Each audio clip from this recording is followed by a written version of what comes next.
ಅಥವಾ big boss ಮನೆಗೆ ಹೋದಾಗ ನಿಮ್ಗೆ ಎಷ್ಟು ಫೀಲ್ ಆಯಿತು ಮತ್ತು ನಿಮ್ಮ ಪ್ರಕಾರ ಯಾರು ಗೆಲ್ಲಬೇಕು ಅಂತ ಇಷ್ಟಪಡ್ತೀರಾ? ಅಲ್ಲಿ ಒಳಗಡೆ ಹೋಗಿ ಬಂದಮೇಲೆ ಒಂದಿಷ್ಟು ಜನ ನೋಡಿರ್ತೀವಿ. ಹೌದು.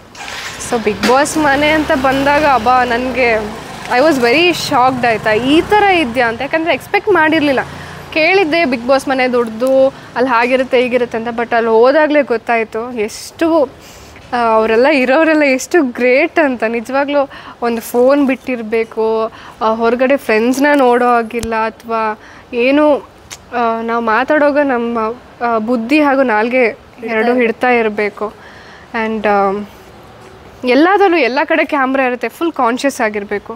ನಾನು ಹೋದಾಗ ಹೇಗೆ ಅನಿಸ್ಬಿಡ್ತು ಅಂದರೆ, ಅಯ್ಯೋ ಫೋನಲ್ಲಿ ಅವ್ರ ಕಾಲ್ ಬಂದುಬಿಡುತ್ತಾ ಅಂತ ಮತ್ತೆ ಫೋನ್ ಹುಡ್ಕೋದು. ಆ್ಯಂಡ್ ಫ್ರೆಂಡ್ಸ್ ನೆನಪಾಗೋದು, ಆ ಥರ ಎಲ್ಲ ಆಗ್ತಾನೆ ಇರುತ್ತೆ. ಅದು 100 ದಿವಸ ಅಲ್ಲಿ ಇರಬೇಕು ಅಂದರೆ ಇಟ್ಸ್ ರಿಯಲಿ ಹಾರ್ಡ್. ಯಾಕಂದರೆ ಒಬ್ಬೊಬ್ಬರು ಅದನ್ನು ಸ್ಕ್ರಿಪ್ಟೆಡು ಹಾಗೆ ಹೀಗೆ ಅಂತಲೇ ಹೇಳ್ತಾರೆ. ಬಟ್ ನೋ, ಅಲ್ಲಿ ಬೇರೆಯೇ ಲೋಕ ಇದೆ. ಒಂದು ವೇಳೆ ಮೌನಾಗ ಆ ಥರದ ಅವಕಾಶಗಳು ಬಂದರೆ ಬಿಗ್ ಬಾಸ್, ಅಯ್ಯೋ ಬೇಡಪ್ಪ, ನಿಜವಾಗ್ಲೂ ನನ್ನ ಕೈಲಿ ಆಗದೆ ಇರೋ ಕೆಲಸ ಆಗಲ್ಲ ಅಂತ. ಫೋನ್ ಅಂತ ಅಲ್ಲ, ನನಗೆ ಆ ಥರ ಆಗೋದಿಲ್ಲ. ಫ್ಯಾಮಿಲಿ ಅಂತ ಬಂದಾಗ ನಂಗೆ ಫಸ್ಟ್ ಫ್ಯಾಮಿಲಿನೇ. ಸೊ ಅವ್ರನ್ನ ಬಿಟ್ಟಂತೂ ಹೋಗೋಕ್ಕಾಗಲ್ಲ. ನನಗೆ ಅಷ್ಟು ಕಾನ್ಷಿಯಸಲ್ಲಿ ಇರೋಕ್ಕಾಗಲ್ಲ. ನಾನು ತುಂಬ ಫ್ರೀ ಬರ್ಡ್. ನಮ್ಮ ಮನೇಲೂ ಅಷ್ಟೇ ತುಂಬ ಫ್ರೀಯಾಗಿರೋಳು.